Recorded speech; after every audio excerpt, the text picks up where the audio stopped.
बिस्मिल्लाहिर्रहमानिर्रहीम अस्सलाम वालेकुम जी। की हाल चाल है सारे ने? खैरियत नालों ठीक ठाक हो? उम्मीद है तुम सब खैरियत ना हो, खुश हो। मैं मुहम्मद अंसर तो तुम देख रहे हो पिंड व्लॉग। तो शुरू कर रहे हैं अज की अपनी वीडियो तो अपना अज का नवा दिन। जिन्हें जिन्हें अपना चैनल सबसक्राइब नहीं किया जल्दी जल्दी चैनल सबसक्राइब कर दो, तो वीडियो लाइक तो शेयर लाजमी कर दिया करो। तो नाले थोड़ा जहा टाइम कढ़ के अपने प्यारे प्यारे कमेंट करते रहा करो ताकि सानू थोड़ा प्यार मिल सके। तो जिन्हें जिन्हें सबसक्राइब किया लेकिन बैल आइकन नहीं दबाया वह भी जल्दी जल्दी बैल आइकन दबा लो ताकि साड़ी हर आने वाली वीडियो तुम्हें मिल सके। अज सुबह सुबह का टाइम है तकरीबन 5 बजे का। तो मौसम ठंडा ठंडा अज तो बदल ही बने हुए सुबह सुबह। देखते हैं बदलों का भी नज़ारा तुम्हें करवाने। तो चलते हैं अपने दिन का आगाज़ करते हैं। तो नाश्ता नुश्ता करते हैं फिर जाने बाहर जोड़े काम बाहर के करने वाले वो करते हैं। उत्थे जी चीज़ तुम दिखाने वाली इंशाल्लाह वो भी दिखावे। तो नाल शाल आप गपशप भी करते रहेंगे। चलो जी चलते हैं। तो पहले आप करते हैं नाश्ता। इंशाल्लाह देखो बदलों ने कैसा खूबसूरत नज़ारा बनाया होया। हर पासे बदल ही बदल बने हुए हैं। फिलहाल सूरज का कोई नज़र नहीं आ रहा, इम्कान कि निकलेगा या नहीं, बाकी अल्लाह की मर्जी है। सूरज की रोशनी देखो नज़र आ रही है। क्या बात है, सुभान अल्लाह। चलो जी चलते हैं तो आप अपने काम कुम देखते हैं। नाल नाल फिर तुहानू शेयर करते रहने हैं चीज़ां तो अपना माहौल अज की बनता देखते हैं जाके। हाँ जी पहुँच आए फिर आप जी अपने ड्यूटी ते। तो देखो पानी लग रहा, खेत च पा दी गई खेलों। इत्थे हुण लगेगी मकई, क्योंकि मकई का आ गया सीजन दोबारा। ये हुण जिहड़ी लगनी है तो ये तकरीबन अपना चल रहा जुलाई अगस्त सितंबर अक्तूबर। अक्तूबर के एंड यानी नवंबर के शुरू के जाके ये फिर कटाई वगैरह शुरू होएगी, क्योंकि 3 महीने की फसल होंगी, 3 महीने के पक जाती है। तो देखो पानी लगता पाया, जिदा पानी लग जाएगा तो फिर लेबर आ जाएगी मकई लाने वाली। तो वह आके फिर ये ला देगी मकई। तो तकरीबन 2-3 दिन के बाद जोड़े पौधे निकलने भी शुरू हो जाते हैं। एक दफ़ा चंगी तरह खेलों पानी ना भर दी जाएगियाँ जिदा भरिया जांदियां। तो फिर एक अगर तो तुसी औसत ज़्यादा लैनी है, अगर तो तुसी ज़्यादा औसत लैनी है तो फिर खेलों की दोनों साइडों पर पौधे लवाए जाते हैं। तो जे तुसी यानी कि पौधा ताकतवर रखना वा तो वो वास्ते फिर खेल की एक साइड पर पौधा लाया जाता। वो फिर बूटा मोटा भी हो जाता तो कद भी ज़्यादा करता। वो ज़्यादातर बीजते हैं जिन्होंने अगे बीज वगैरह भी बना के वो बेचना हो। तो जिन्होंने फसल के तौर पर बीजनी है वो फिर खेल के दोनों साइडों पर लाते हैं ताकि औसत ज़्यादा मिल सके तो ज़्यादा मुनाफा हो सके। पानी हले इत्थे तक पहुँचा है, तकरीबन सारे एक जैसे ही जा रहा वा। आ 2-3 खेल है जिन्हें हले पहुँचा ही नहीं है। तो आप उन्नी देर करते हैं अपना काम, फिर देखते हैं जो इतने मकई लग हटी। अगर तो लेबर हुई औरतों की तो फिर आप लाने तो बाद देखा। अगर मर्दों की लेबर हुई तो फिर आप मकई लगती देखा। चलो जी उन्हें फिलहाल अपना करते हैं काम तो देखते हैं बाद चो की बनता। देखो जिथे जिथे बंगले बैठे उत्थे उत्थे तक तकरीबन पानी पहुँच गया होया। तो जिथों जिथों हले सुक्का उत्थे बंगले हले नहीं आए। चलो जी देखते हैं फिर की बनता। तो वापस आके देखा अज लगती कि नहीं लगती। लगेगी तो लाजमी, क्योंकि पानी लग रहा, पानी खड़े दे विच लगती। अगर पानी ना हो तो फिर मकई नहीं लगती। माशाल्लाह देखो जी नरमे का खेत आ तो खिड़ खिड़ के चिट्टा होया पिया। इनू आखिरी दफ़ा हम चुगना तकरीबन बूटे तो देखो जिन्ने टिंडे सी सारे खिड़ गए, सिर्फ 2 टिंडे बचे हैं। आप गिनीए तो पाते 6 7 8 तकरीबन 7 टिंडे है जोड़े खिड़ गए हुए। तो 2 हले भी फिलहाल लगे हुए आ। ये हुण इहदी आखिरी दफ़ा चुनाई होनी है, जिन्ने टिंडे खिड़ सकते खिड़ लैन। उस तो बाद इनू वाह के तो इत्थे बीजी जानी है मक्की, क्योंकि मौसम आ चली है मक्की दी। बल्कि तो तकरीबन लोगों ने बीजी हुई है, कईयां दी तो निकल भी आई, उग भी पई है।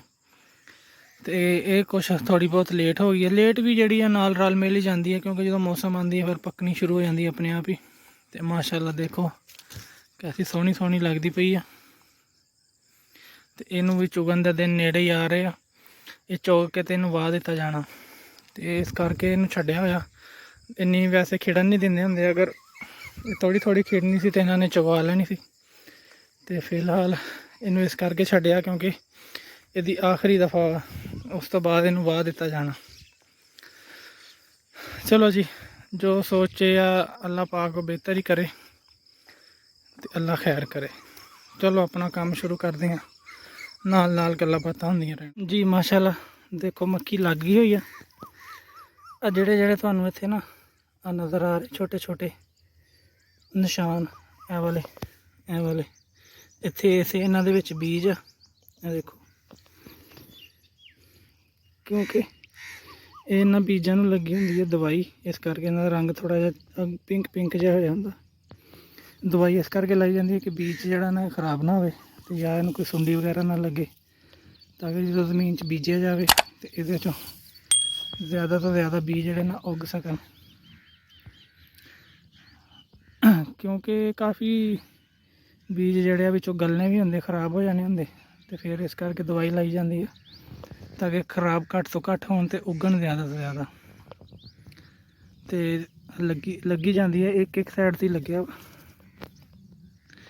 तुसीं छोटे छोटे निशान देख रहे होने, इदा इदा ये फासले से एक एक दो बीज जोड़े लाई जाते हैं। क्योंकि ये खेलां छोटियां पाइयां गई, अगर तो 2 फुट की खेल होए फिर वो दोनों साइडों ते ला ली जाती। तो इन्होंने खेलां पाइयां छोटियां, यानी कि आ जी इनू खेल कहते हैं, इन्होंने साइज़ रखा छोटा, तो ये एक एक साइड से लगी है। तो तकरीबन थोड़ा जिहा जगह रह गई है जी लगन वाली, यह लेबर लाती पई है इधर भी। तो चलो जदों हुणे 2-4 दिन बाद दोबारा उगेगी तो फिर आप तुहानूं दोबारा दिखावांगे पौधे निकलते। ये 3 महीने की फसल होंदी, 3 महीने के विच विच इन्हें तैयार हो जाना होंदा। चलो अज कुछ थोड़ी जी मालूमात सी जिहड़ी मक्की दी बारे च तुहानूं दसती। तो हुण चलदे हैं अपना काम खत्म कर लीए। धुप्प काफ़ी निकल आई है, देखो गर्मी लगनी शुरू हो गई है, तो काम भी तकरीबन ख़त्म ही हो गया। तो हुण चलते हैं घर। आह ठंडी ठंडी छां ते सुकून आ गया आके। चलो जी मिलते हैं फिर घर जाके, बाकी दी गलबात गपशप घर जाके करांगे, क्योंकि काम हो गया ख़त्म। तो धुप्प भी निकल आई है, गर्मी शुरू होने तो पहले पहले चले जाइए घर। मिलते हैं जी फिर। हाँ जी, आप हम जा रहे हैं वापस। तो आ तुहानूं दिखा दईए इन्नी क जगह जी खाली सी, ये पानी ला के तो ये लगन लगा झोना। चलो और कुछ नहीं तो खान पीन जोगा हो जाएगा घर। तकरीबन मेरे ख्याल 2 तो 2.5 कनाल जगह बनती होनी है, तो वो हम बीजा जाएगा झोना। पानी ला के भर दी गई है, ये ही हम लगेगा। ये आप फिर घर आके नहा धो के फ्रैश हो के शेप शूप भी अज कर ली। फिर काफ़ी वध गई सी, तो जाइया पारी नहीं सी लैन देंदा सी, शेव उन्हें चुभदी है फिर, इस करके वैसे भी अज शेव करनी सी।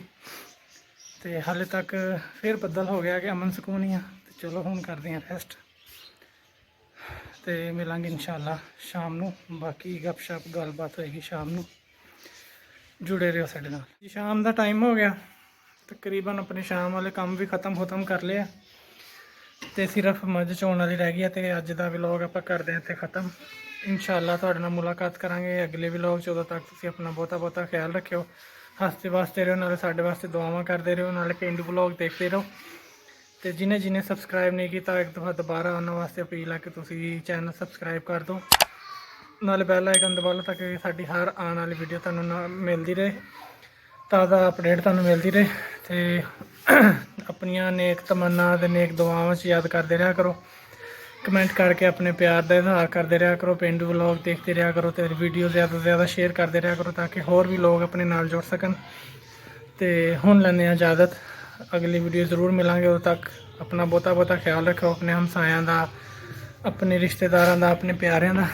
तो चलो जी इजाज़त दो, रब रखा, अल्लाह हाफिज़, गुड नाइट।